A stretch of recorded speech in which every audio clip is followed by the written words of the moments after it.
Great to be here with you tonight, and we're going to be talking about coping with the stress of COVID-19. So when it comes to this idea of coping with the stress of COVID-19, we're going to be talking about several things. We're going to be talking about what is stress, and many times it is caused by change. Sometimes the title of this program is Change and Stress and Doing More with Less, but tonight we're going to be talking about how do we cope with the change that we're facing now. And your governor with the stay-at-home order and the shelter-in-place order and how it's affected your dental practice. We're going to talk about the 3 stages of stress and 3 stages of burnout.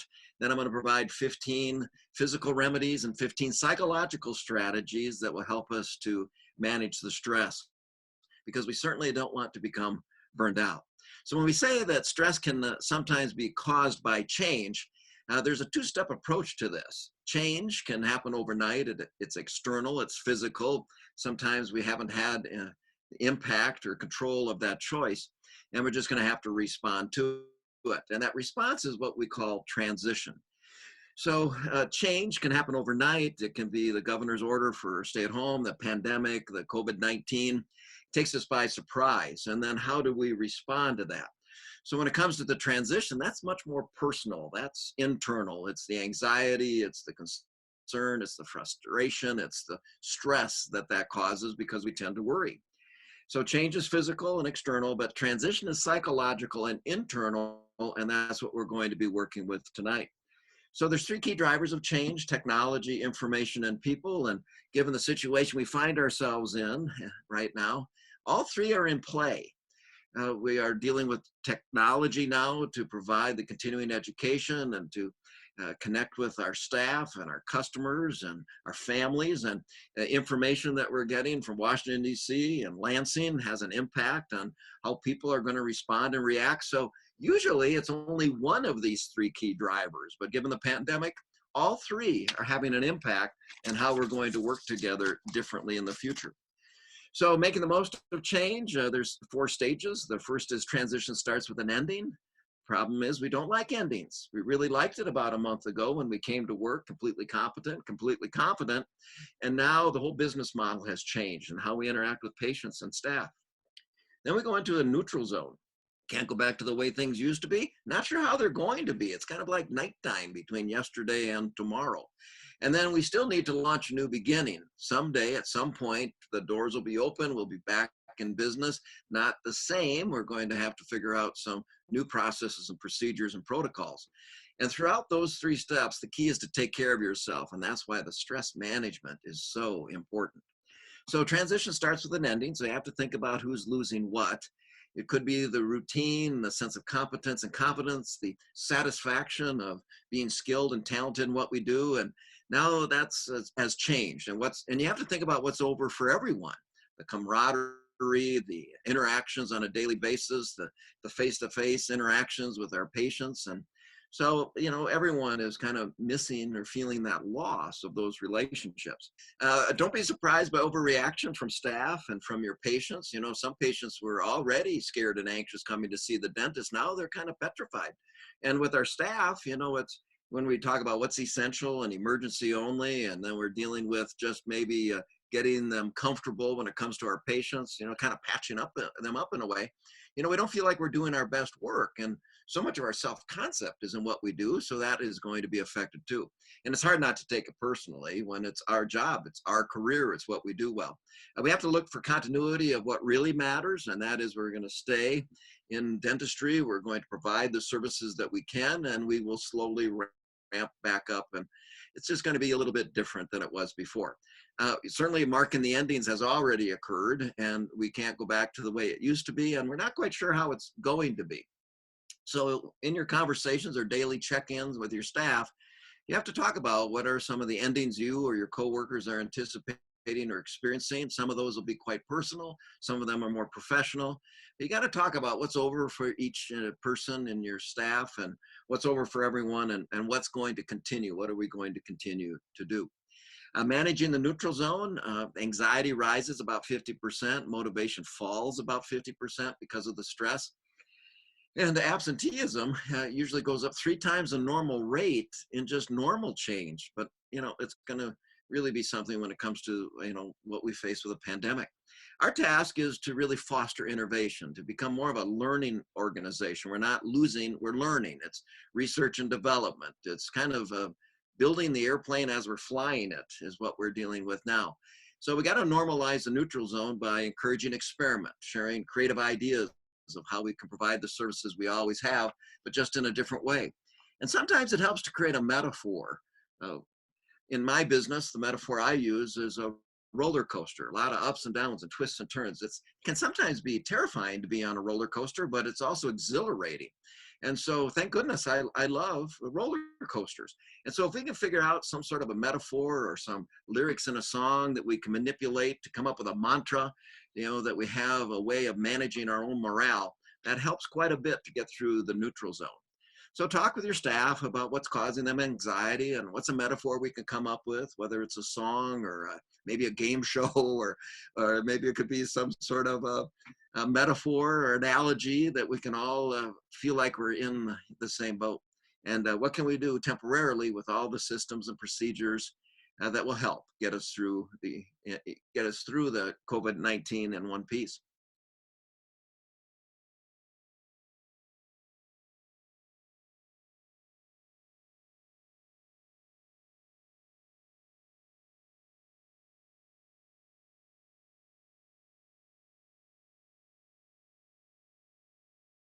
Provide our dentistry services. And then, of course, the part that everyone's going to play and how valuable and important that is.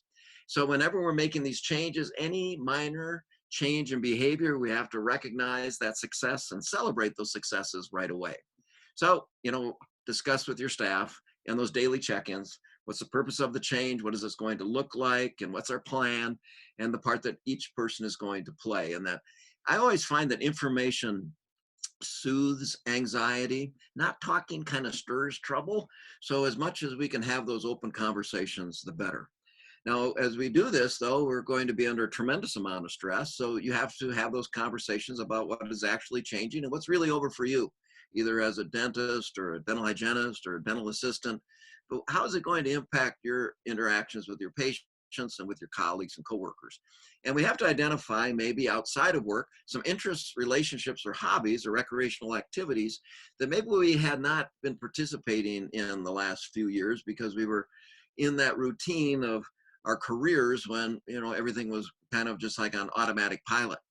So I'd like you to spend a little bit of time, and think about what were some of the interests or hobbies I enjoyed before I took this job or went into this career. What are some relationships that were important to me a few years ago that maybe I haven't had the time to maintain, and reach out to some older relationships that are supportive and encouraging.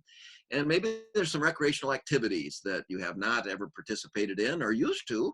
And this might be a perfect time to invest a little bit of time to create some excitement and interest and break up what could be a concern or anxiety that's affecting you. And to make the most of change, what we need to do is show up, to the Zoom meetings and the check-ins and take the phone calls and participate fully, be present, empathetic, supportive, understanding, caring, whatever you know for sure, tell the truth, and then say, I'll see you tomorrow, and then check in with each other or come back to work. And that's one way that we can get through this together. So what are you going to do to take care of yourself? What's an interest, a hobby, a recreational activity, or relationship that you're going to invest a little bit of time so that you can see that you're much bigger than this change, much bigger than this COVID-19. Your life is larger than your career. And you have that foundation then to have the confidence to try new things when we get back into our routines. Seems pretty simple. There's going to be some endings, and then we're going to have to figure out some strategies in the neutral zone of how we're going to move forward and then launch that plan, but you have to take care of yourself. So it seems pretty simple, hard to believe we'll make any mistakes dealing with change, but one of the mistakes we make is joining the anti-change crowd. We decide not to change certain things that we're going to continue to do. And, we're going to have to maybe make some adjustments to that. I grew up on a farm, and I learned a long time ago, it's a lot easier to ride the horse in the direction it's headed. I don't know if you've ever been on a horse that wants to go back to the barn. It's going back to the barn. It's an 800-pound animal. you just have a bit and bridle, and the more you slap it on the ears and cuss and swear, more likely that horse is going to scrape you off on a tree or the barn door on the way in. So when the industry is changing, our organization needs to change, and sometimes we just have to ride the horse in the direction it's headed. But sometimes people will drag their feet or not want to participate in that way. So when it comes to, we got to get the N95 mask, maybe we're going to put a level 3 mask over that. We're going to have to put a face shield on. We're going to have to figure out how we can get our loops to work behind that shield, or our headlamps to work properly. So yeah, it's going to be somewhat frustrating, and we'd kind of like to go back to the old way, but for the safety of ourselves and our patients, we have to maybe make some adjustments. Sometimes we act like a victim. We throw a pity party and talk about how helpless we feel and how hopeless we feel, but it doesn't make us very attractive as a coworker. Sometimes we try to control the uncontrollable. Covey always talked about the 2 circles of life. One is a great big circle of concern. And the circle of concern, of course, is one of those is our employment, our job, our career. And if we lose our job, then we start to worry we could lose our house or lose our property. And even a natural disaster, flood or flame, breaks our heart to see people's lives swept away. So if we worry about our career and we worry about, the financial impact of that, well, then we worry about our reputation. And we've all known people with a great reputation, and one dumb decision, one dumb act, and it all disappears. And the first thing we ask is, what were they thinking? Because once you tarnish that reputation, it'll never be the same. And throughout that, we need to, be concerned, because it will affect our health. So when we act like a victim, it kind of puts us into a negative spiral. And if we could think about what's controllable and what's uncontrollable, then we can get that on a list of things to do today and get those controllable things done, make the phone call, schedule the meeting, send the email. And if there's anything else left on that list, you've just declared that uncontrollable. That's just the way it is. Those are the cards we were dealt. That's how they played out. Life's tough for everybody. Get over it. How'd you like to work with me every day? Sometimes we're so cautious we freeze like a deer in the headlights, and then, reality hits. You got to keep moving. We have to keep having those conversations about what changes we can anticipate. Sometimes we're afraid of the unknown or afraid of the future, which seems kind of silly, because you're going to be creating the future. You're in the industry. You're the leaders in your industry. You know how things work, and you understand the safety elements of it. And you're going to lead your patients and your staff through this. Sometimes we make a big deal out of little things, major attention to minor problems. I had a business mentor back in the 80s that used to call this pole vaulting over mouse turds. He said, you better make sure, if you're going to stake your career on certain issues, they better not be petty. They better be, very important. So making a big deal out of little things, that doesn't make us very attractive as a leader through change either. Sometimes we psychologically disengage from our job and our self-talk. We're saying I have to, or I must, or I should. That's not very motivating. If we change that self-talk and say, I get to, I want to, I look forward to, it changes our attitude, it changes our actions. And that's kind of an emotional contagion. It kind of, people catch that positive emotion.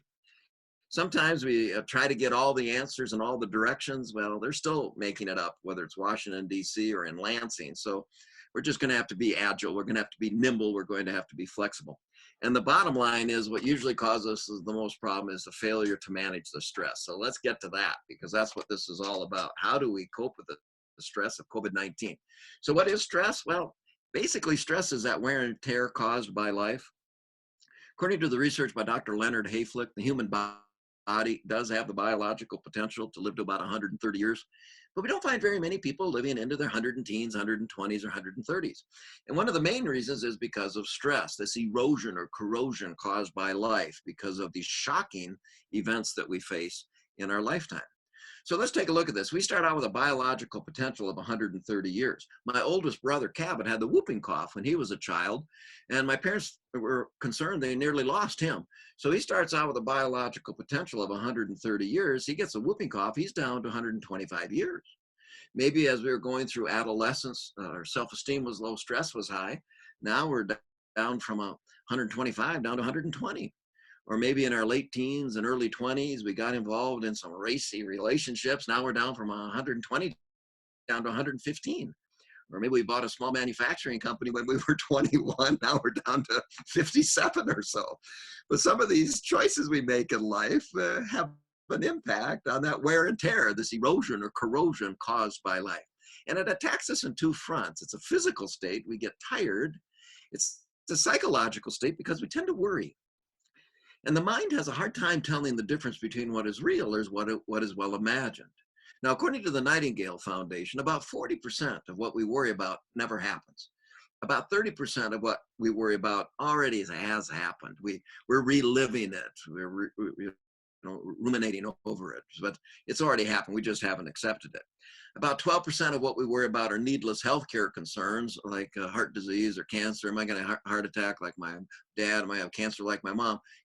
Pretty much all we can be is well fed, well rested, well exercised. The rest is fate. About 10% of what we worry about is considered petty. That's the day you don't like how your hair looks. Isn't that funny? That's the day you get the most compliments about your hair. Oh, I like your hair like that. Really? I thought about shaving it all off before I came to work. No, I love it. Crazy.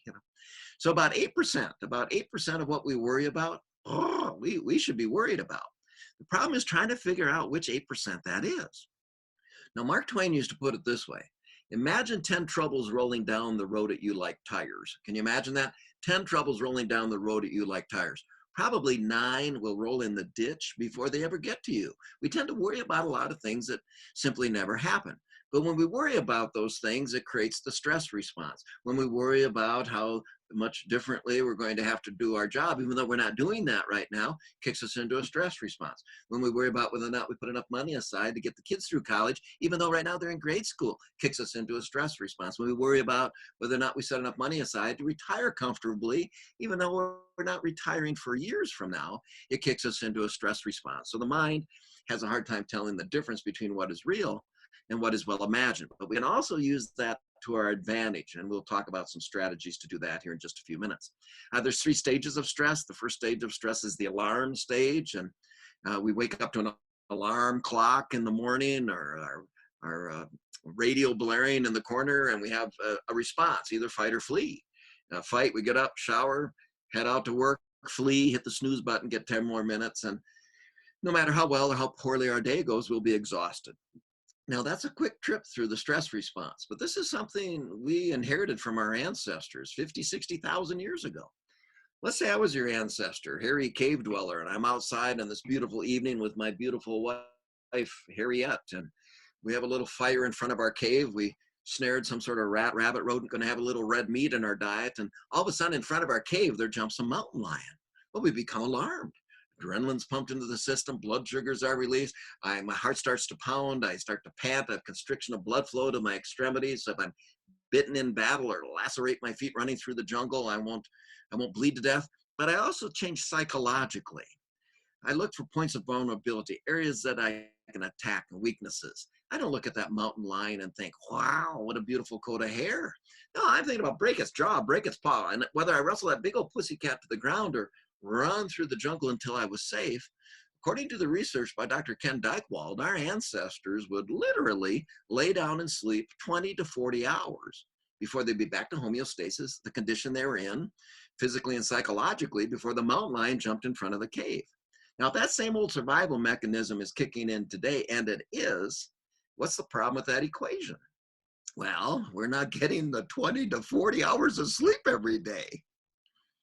So that's how come it can lead to burnout. Now, I'll tell you what, when it comes to burnout, burnout isn't pretty. If you truly do become burned out, it's not something you recover from some a long weekend in the summer or over the holidays.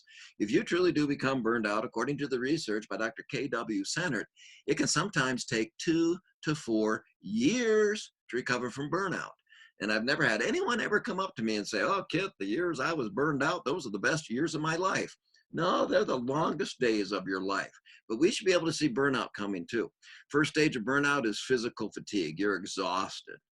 Now, I think the best way to tell if you've hit this point of burnout is if you have a favorite TV program you like to watch, and you sit down at 7 o'clock to watch that TV show, and then there's a commercial in 5 or 6 minutes, and next thing you realize, you wake up, it's 1:30 in the morning with an infomercial on, you find your remote control, you shut off the TV, head down the hallway and get a few hours of sleep. You're exhausted. Second stage of burnout is psychological fatigue, and I always abbreviate that psycho. Psychological because some people get grumpy, some people get grouchy. Some people go looking for a fight. Some people withdraw from relationships. My wife claims that when I hit this stage of burnout, psychological fatigue, that I get touchy. Can you imagine that? Me getting touchy? I don't get touchy. I go into denial. I say, I'm not touchy. You're touchy. But my wife thinks I'm being touchy. But for almost every one of us, we'll suffer from something called mindlessness or thoughtlessness. And I think the best way to tell you've hit the stage of burnout is, let's say you're on your way home and you think, oh, that's right, I need to pick up a gallon of milk. And you pull up in front of your garage and you look down, you go, doggone it, I didn't pick up any milk. So you back out of the driveway and hopefully no one in your house saw you, and you head down to the grocery store. Then the next thing you find yourself doing is walking up and down the aisles of the grocery store trying to figure out, why am I in a grocery store?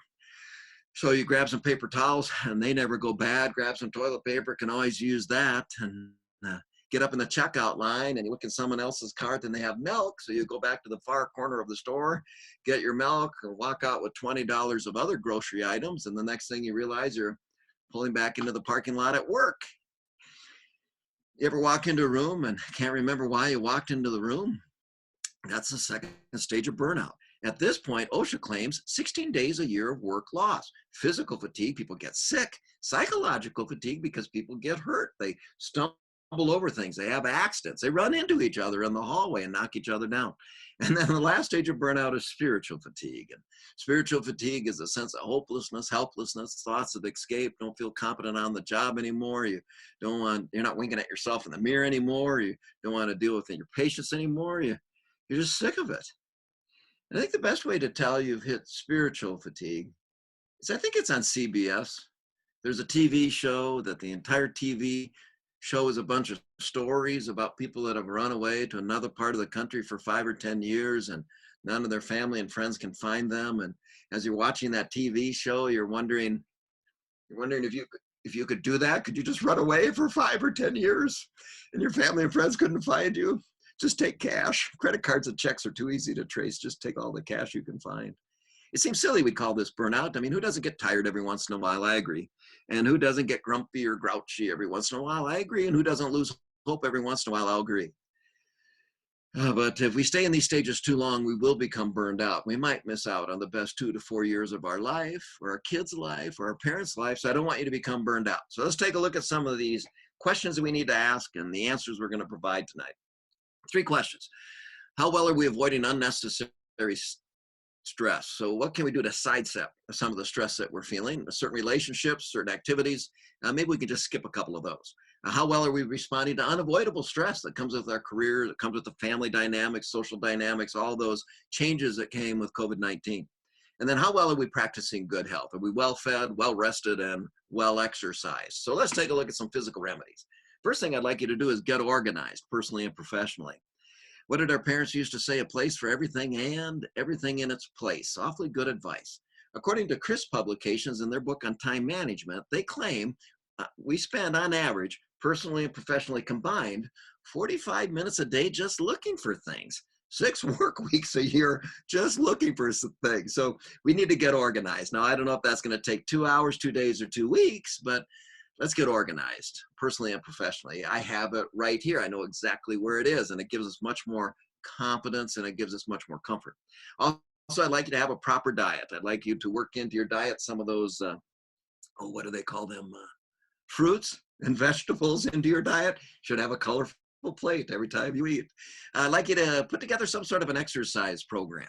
Now, I'm going to give you the 5 criteria to an exercise program that will work if you put it to work. Number 1, it has to be something that causes you to move. That's really important in an exercise program. Otherwise, it just doesn't have the effect. It has to be something that causes you to breathe deeply so you get the aerobic benefit. It has to be something that causes you to bend to put elasticity back into the muscles and ligaments. It has to be something you enjoy, and it has to be at your pace. Otherwise, it's not an exercise program that will last a lifetime. I'm not going to ask you to get up every morning and run 3 miles. I have a brother that does. I'll run if I'm real scared, but I don't run for exercise. What I do is I hook up the family's full-size 5-passenger trolley and take it down to the lake and back.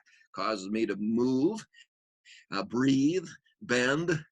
I mean, you know what I'm talking about. It's like having a Holstein heifer as a pet. That's the only part I don't enjoy, but it is at my pace.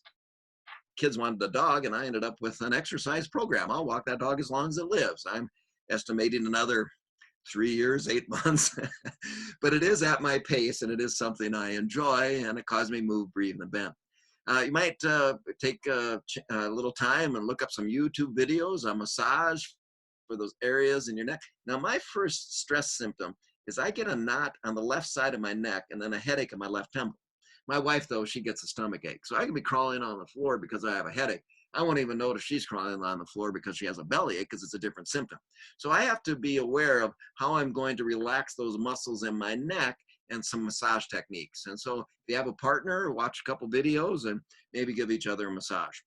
You can also do some relaxation exercises, which are pretty simple, just to do a little assessment of yourself from the tip of your toes to the top of your head. Is there a way you can adjust your feet to take some pressure off your ankles or your knees? Is there a way you can adjust your posture to stretch your lower back? And sometimes if you just let your shoulders drop, they'll drop an inch or two. And sometimes you let your face sag, it's been fighting gravity all day.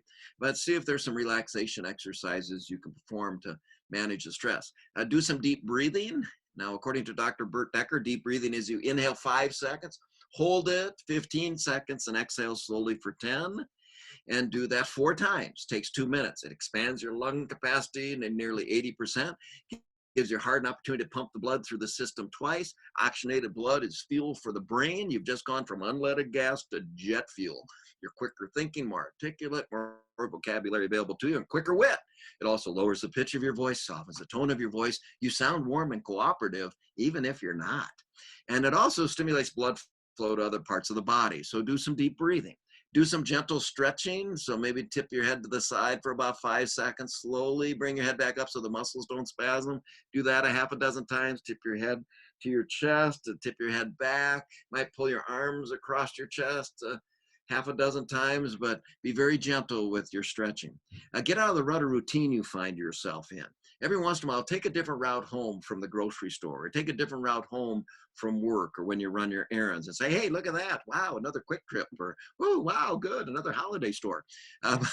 See if you can, even when you go for evening walks, just go the other way around. It's almost like being in a completely different neighborhood. You see things that were over your shoulder before. Now, it's pretty easy for me to get out of the rut of routine because I tend to wolf down 1 box of cereal a week. So this week I'm eating something called Cinnamon Toast Crunch, and ooh, that's sweet. I mean, that should be for dessert with vanilla ice cream. That's really something.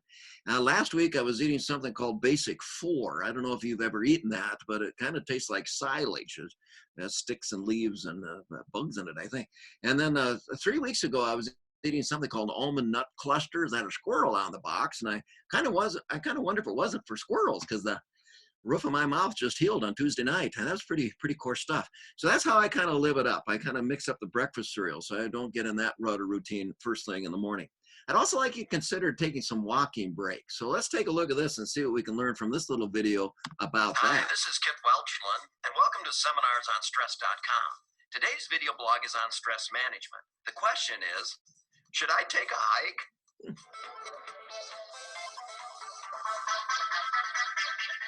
Kit, I sit at my desk responding to endless emails. I sit in important meetings, Of course, making critical decisions all the time. I have a stressful job. At my last meeting, one of my coworkers said to me, take a hike. Should I take a hike? Well, I'm not exactly sure what your coworker meant with their comment that you should take a hike. But I do know this. If you have a stressful job and you don't get much of a chance to be active throughout the day, it might be a good idea to take a walk, not necessarily a hike. And a walking break helps relieve stress. Instead of a coffee break, go on a walking break. Instead of sitting around, eating junk food, smoking cigarettes, and talking smart, go for a walk. Take a couple of laps around the building or down the hallway to relieve the stress and anxiety of your fast-paced career. Maybe over lunch, you can invite along someone you need to talk with about a stressful topic or conflict situation. Walking together will relieve the stress, burn up the adrenaline and blood sugars caused by the stress response, and give you time to respond rather than react. It works at home too. Take walking breaks with your family. Don't stink up the dining room table with conflict. Go for a walk and talk about family struggles. Wave at your neighbors, pet their dog, dodge some cars. This will give you time to reflect and respond kindly. Protect the dining room table for positive family exchanges rather than conflict situations. Hey, the walking break sounds good to me. I always feel better when I get outside and get some fresh air. You know, there are a couple of things we need to discuss. Hey, why don't you take a hike and we can talk? Not too long ago, I was speaking at a CEO conference, and a woman came up to me after the event and said, "You know, the other guy in the videos with you, he's kind of distracting." And I said, "You know, that's me, don't you?" And she said, "No, it's not." And I said, "Yes, it is. And I have to work with him every day." I don't know if you had a dining room table like we had when we grew up, but we had a dining room table that the light above the dining room table is on a cord. So you give it a snap and go back up towards the ceiling. And I'd be sitting in my chair, minding my own business. The next thing I'd realize, my dad would have that light over my head and he would be asking me, "So kid, how are things going at school?" And my response would always be, "What have you heard?" It was more like an interrogation than a conversation. So don't stink up the dining room table with conflict. Go for a walk. It burns up the adrenaline, the blood sugars. We have time to collect our thoughts and respond rather than react. So you might want to use music to your advantage rather than your disadvantage. Now, I do enjoy what I do, but I've been doing this for 28 years. I've delivered about 3,500 presentations over the years.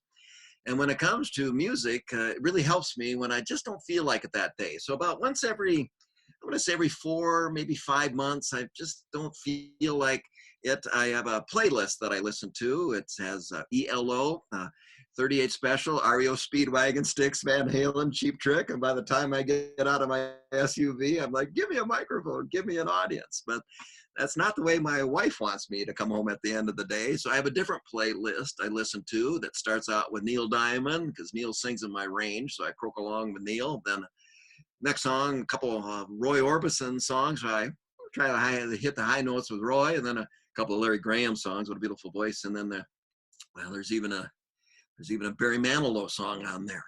But I find I'm a better husband when I get home. I'm a better father when I get home. I'm a better listener. So we can use music to our advantage rather than our disadvantage. You might want to even consider singing. Let's take a look at this video on how that could have a positive impact. Hi, this is Kit Welchland, and welcome to seminarsonstress.com. Today's video blog is on stress management, and the question is, are we happy because we sing?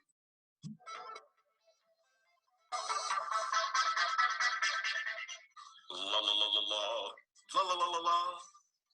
When I was a boy, world was better spot. What was so, what was not, was not. Now I am a man, world have changed a lot. Some things nearly so, others nearly not. Hey Kit, I was wondering, do I sing because I'm happy? Or am I happy because I sing? Does singing really relieve stress? Yes, singing relieves stress. And we are happy because we sing. You should sing if you have a good voice or if you drive alone. When you sing, musical vibrations alter your physical and emotional state. The benefits of singing are both physical and psychological. Singing boosts oxygen levels in the blood, causes better circulation, and enhances the immune system. Singing releases feel-good brain chemicals called endorphins, associated with feelings of pleasure. Singing releases oxytocin, a hormone found to alleviate anxiety and stress. Also, singing lessens feelings of loneliness and depression. Singing can boost the mood and promote relaxation. Study after study has found that singing relieves anxiety. Singing is a great way to relieve tension and stress. Maybe you should try singing. Singing while commuting, singing while walking, or singing some karaoke. I love singing, and people love it when I sing. I like your karaoke idea. On my way home, it will be Karaoke with Kit. My playlist of show tunes, The King and I, The Music Man, and South Pacific. This will be great. I feel better already. Well, I just realized I have no personal pride. But we're happy because we sing, because of those vibrations. So maybe you want to work that into some of your stress management techniques. The number one strategy of Fortune 500 company executives is to have a hobby. Now, the key to the hobby is make sure it's significantly different than what you do on the job. So if things aren't going well at work, you can fall back on a different self-concept, still like yourself personally, even if things are kind of bumpy professionally. Also, smile and laugh releases endorphins. It feels like a mild shot of morphine. And have something in your calendar that you're always looking forward to, a date night. And make sure that once the COVID-19 pandemic has come and gone, that you continue to take a little bit of time off, have some scheduled time off. So you really need to take care of yourself before you can take care of others. Now, you might not be able to do all those physical remedies at this time, but there might be some psychological strategies on this list that will help too. I'd like you to think of yourself as being self-employed. And given the isolation and the independence we're feeling and the dislocation from our dental offices, it does kind of feel like we're independent contractors all of a sudden. So think about what are some other talents, abilities, and skills or knowledge or expertise I can develop with the extra time I have available at this time. So when I come back to work, I have a toolbox full of new ideas, new information, and new skills.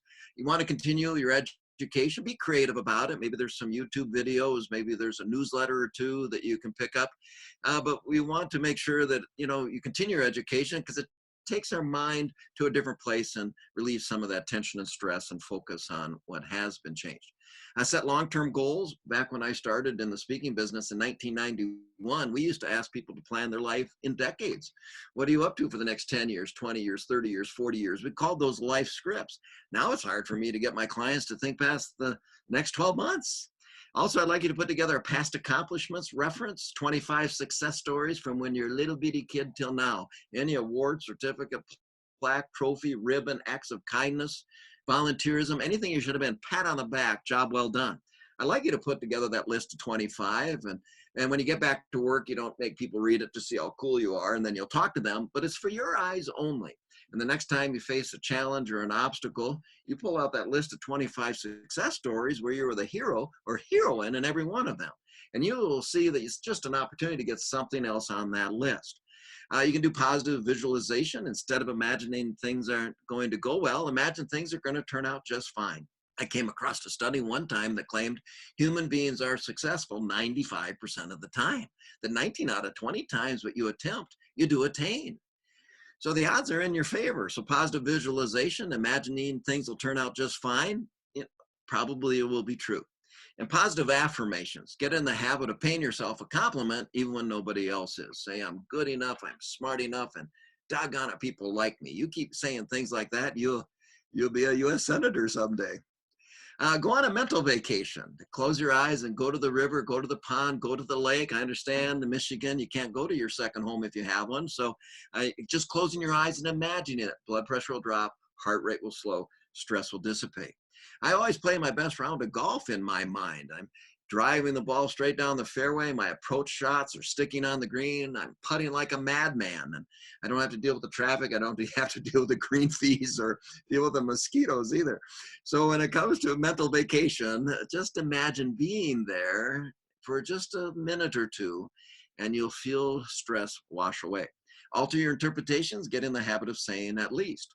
Maybe the next time you're out driving, running an errand, and you're sitting at a red light, you get ready to enter the intersection when your light turns green, but somebody blows through the red light, you jam on your brakes, and you just say to yourself, whew, at least they didn't hit me. Maybe things aren't going well at work right now, but at least I still have a job.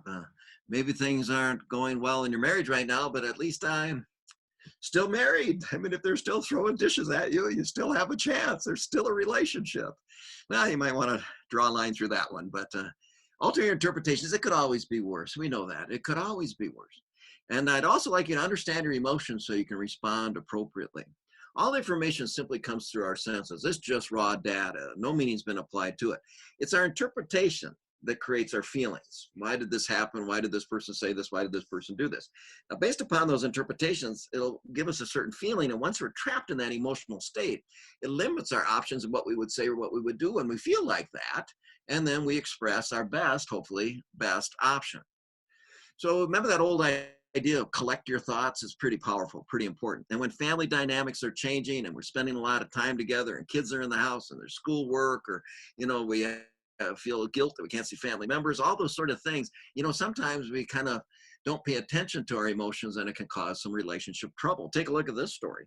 A couple drove down a country road for several miles, not saying a word. An earlier discussion led to an argument and neither of them wanted to concede their position. I tell you what, I've been in that car before.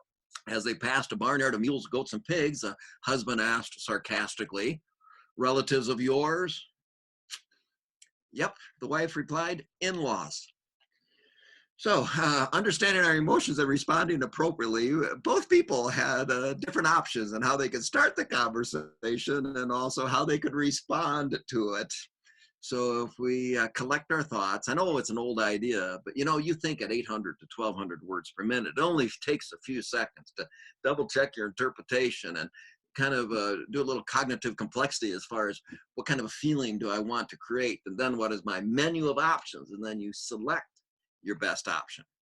Also, I'd like you to think about what's controllable and uncontrollable later on tonight or this week. If something's bugging you, I'd like you to get out a piece of paper, write down everything that's bugging you, and then ask yourself the question, is this controllable? And on that list, put a C in front of those things that are controllable. Get them on a list of things to do today and get them done. Make the phone call, send the email, schedule the meeting. Now, if there's anything left on that list, you just declared those uncontrollable. That's just the way it is. And all we can do is take that big old dose of acceptance. I'd also like you to think about quality time. Now, historically, we used to talk about quality time with family and friends, and now maybe you are spending quite a bit of time with your family. And that can, instead of being something that relieves stress, it can actually create some stress. I mean, take a look at this. Over the holidays, I came across this study. A survey revealed that people drink twice as much alcohol during the holidays. They also spend twice as much time with their families. Do you think that's just a coincidence? But quality time now is, I think we need to find a place where we can just idle down, where we can be alone, just to meditate or do some reflection and really think about what's coming in the future. And I think that quality time is important. Give yourself a nickname that you like, not the nickname other people have given you, but give yourself a nickname that you like. Now, my nickname for me is Welchie. I don't know what it is, but when I say, "Come on, Welchie, let's go," it gives me a little psychological pick me up, and I make the phone call, I write the email, I hit send, and I get up and go to that meeting. So give yourself a nickname that you like, and you don't have to share it with anybody. It's just for you. I have some contingency plans. Don't hang your heart on one solution to the problems that we're facing, but have a handful of options that you're willing to accept. And then volunteer, nothing more stress relieving than that, to give away what's a luxury for you that other people really need. And if none of these ideas work, I suggest pray. I call it reverse delegation. Can't handle this one, you can have it back. Don't send me such a big one next time. What were you thinking? But we find that people that have a strong spiritual foundation do not suffer stress at the same intensity as people that do not, because they have this hope or expectancy that things will turn out just fine in the end. So what I'd like you to do is carve out a minute a day to think about some of these stress management techniques, and to maybe journal or jot down some of those things that are causing you stress. And in 1 minute, I can change my attitude. In that minute, I can change my entire day. And if I was an actor, I would get paid to play a role. At work, we get paid to play a role. And our role might be now to be the person that can be the role model in demonstrating how to manage the stress caused by change, and to share these strategies and remedies with our coworkers and colleagues to help them get through it in one piece, and our organization too. Now, if you'd like any additional information, you can email me at kit@welchland.com or kit@seminarsonstress.com. Or if you'd like to visit my YouTube channels, I have YouTube channels under YouTube /Kit Welchland. There's a couple hundred videos on communication and change and handling difficult people and generational communication. You can also go to my YouTube channel /Seminars on Stress, where there's more than 40 videos of me and the goofy guy working on strategies to improve our ability to manage the stress. It was my pleasure, and good luck to everyone in the Michigan Dental Association.